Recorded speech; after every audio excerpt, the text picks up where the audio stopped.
নিজে থেকেই আমার কাছে চাইতে থাকে, নিজে থেকেই আমার কাছে যখন সারেন্ডার করতে থাকে, আমি রব ওই বান্দার উপর বেশি খুশি হয়ে যাই। তাই তো 5 ওয়াক্ত ফরজ নামাজ আমার আদেশের কারণে আমার বান্দা দাঁড়িয়ে যায়।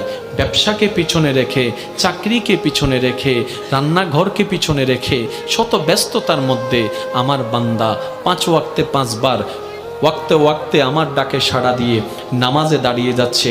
কেউ মসজিদে, কেউ যায় নামাজে, কেউ ঘরের মধ্যে, কেউ ব্যবসার মধ্যে, কেউ অফিসের মধ্যে, কেউ ফ্লাইটের মধ্যে, কেউ জাহাজের মধ্যে, কেউ নৌকার মধ্যে, কেউ গাড়ির মধ্যে। আমার বান্দা শত ব্যস্ততার মধ্যে শুধু আমার আদেশটা পালন করার জন্য 5 ওয়াক্তে 5 বার শত ব্যস্ততার মধ্যে আমাকে ভালোবেসে, আমাকে হাজিরা দেওয়ার জন্য, আমার দরবারে হাজিরা দেওয়ার জন্য, আমাকে খুশি করার জন্য আমার বান্দা নামাজ পড়তে থাকে।